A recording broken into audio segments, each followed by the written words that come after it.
Hello મિત્રો, મારી YouTube ચેનલમાં તમારું સ્વાગત છે। આજના આ વિડીયોમાં આપણે વાત કરીશું કે આપણે ઇન્સ્ટાગ્રામ એપમાં બીજું નવું એકાઉન્ટ કઈ રીતે બનાવવું તેના વિશે આ વિડીયોમાં આજે આપણે વાત કરીશું। જો વિડીયો ચાલુ કર્યા પહેલાં જો તમે મારી યુટ્યુબ ચેનલમાં નવા હોય તો મારા વિડીયોને લાઈક અને મારી ચેનલને સબસ્ક્રાઈબ કરી દેજો। આવો શરૂ કરીએ। સૌપ્રથમ તમારે ઇન્સ્ટાગ્રામ એપમાં આવવાનું છે। હવે એપમાં આવ્યા બાદ અહીંયા આપણે પ્રોફાઇલમાં તમારે આવવાનું છે। ત્યાર પછી અહીંયા આપણે ઉપર આપણી જૂની આઈડીનો નામ જોવા મળે છે, જૂની આઈડીનું નેમ જોવા મળે છે, યુઝર નેમ, તેના ઉપર તમારે અહીંયા ક્લિક કરવાનું છે। હવે ક્લિક કર્યા પછી અહીંયા આપણે કેટલા બધી મારા જૂના એકાઉન્ટ જોવા મળે છે, તો અહીંયા આપણે નીચે એડ એકાઉન્ટનું એક ઓપ્શન જોવા મળે છે, તેના ઉપર તમારે ક્લિક કરવાનું છે। તે પછી આપણા સામે આવા બે ઓપ્શન જોવા મળે છે, તેમાંથી તમારે બીજા ઓપ્શન ઉપર ક્લિક કરવાનું છે, ક્રિએટ નેવ એકાઉન્ટ ઉપર ક્લિક કરી લેવાનું છે। તે પછી આપણા સામે આવું પેજ ઓપન થાય છે। અહીંયા તમારે તમારી જૂના એકાઉન્ટ નવા એકાઉન્ટનું આઈડી લખી લેવાનું છે, યુઝર નેમ લખી લેવાનું છે।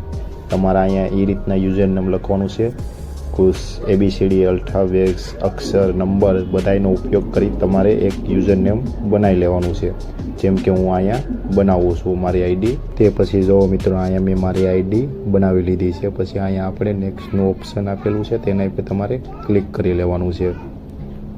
હવે ક્લિક કર્યા બાદ અહીંયા તમારે તમારી આઈડીનો પાસપોર્ટ બનાવી લેવાનો છે, જેમ કે હું અહીંયા મારી આઈડીનો પાસપોર્ટ બનાવી લઉં છું। તમારે પણ તમારી આઈડીનો નવો પાસપોર્ટ બનાવી લેવાનો છે।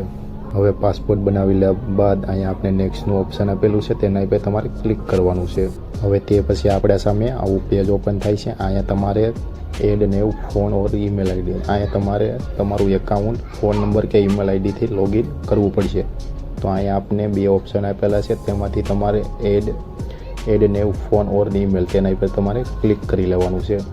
હવે ક્લિક કર્યા બાદ અહીંયા તમારે જો ફોન નંબરથી લોગિન કરવા માંગતા હોય તો અહીંયા તમારે ફોન નંબર લખી લેવાનો છે, અને જો તમે અહીંયા તેના બાજુમાં ઈમેલ આઈડીનું ઓપ્શન આપેલું છે, જો તમે ઈમેલ આઈડીથી લોગિન કરવા માંગતા હોય તો ઈમેલ આઈડી તમારે લખી લેવાની છે।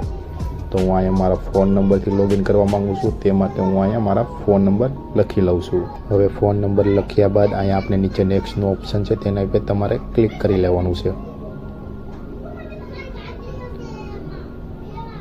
હવે તે પછી આપણા સામે આવું પેજ ઓપન થાય છે। અહીંયા તમે આપણે નીચે સ્પીકનું એક ઓપ્શન આપેલું છે, તેના ઉપર તમારે ક્લિક કરી લેવાનું છે। હવે તે પછી અહીંયા પાછું આપણે એક સ્પીકનું ઓપ્શન આપેલું છે, તેના ઉપર પાછું આપણે ક્લિક કરી લેવાનું છે। તે પછી અહીંયા આપણે નીચે બે ઓપ્શન આપેલા છે, તેમાંથી તમારે સાઇનિક્સ તેના ઉપર તમારે ક્લિક કરી લેવાનું છે। હવે તે પછી આપણે સામે આવું પેજ ઓપન થાય છે। અહીંયા તમારે તમારી આઈડીનો પ્રોફાઇલનો ફોટો એડ કરી શકો છો। અહીંયા આપણે એડ ફોટાનું ઓપ્શન આપેલું છે, તેના ઉપર તમારે ક્લિક કરવાનું છે। આનાથી તમારે લાઇબ્રેરીમાંથી ગેલેરીમાંથી જઈને તમારે જે ફોટો એડ કરવો હોય તે તમે સિલેક્ટ કરીને એડ કરી શકો છો। ફોટો એડ કર્યા બાદ અહીંયા આપણે નીચે નેક્સ્ટનું ઓપ્શન આપેલું છે, તેના ઉપર તમારે ક્લિક કરી લેવાનું છે। તે પછી આપણા સામે આવું એક પેજ ઓપન થાય છે। અહીંયા આપણે નીચે બે ઓપ્શન આપેલા છે, તેમાંથી તમારે નીચે નેક્સ્ટના ઓપ્શન ઉપર ક્લિક કરી લેવાનું છે। હવે ક્લિક કર્યા બાદ અહીંયા આપણે ઉપર એક એરો બતાવે છે, તેના ઉપર તમારે ક્લિક કરવાનું છે। તો જો મિત્રો અહીંયા મારે ઇન્સ્ટાગ્રામનું નવું એકાઉન્ટ બની ગયું છે, તેવી જ રીતે તમે પણ તમારું ઇન્સ્ટાગ્રામનું નવું બીજું એકાઉન્ટ ખોલી શકો છો। તે પછી અહીંયા આપણો વિડીયો પૂરો થાય છે। તો જો મિત્રો તમને મારા વિડીયોમાંથી કંઈક જાણવા મળ્યું હોય તો મારા વિડીયોને લાઈક અને મારી ચેનલને સબસ્ક્રાઈબ કરી દેજો। જય દ્વારકાધીશ।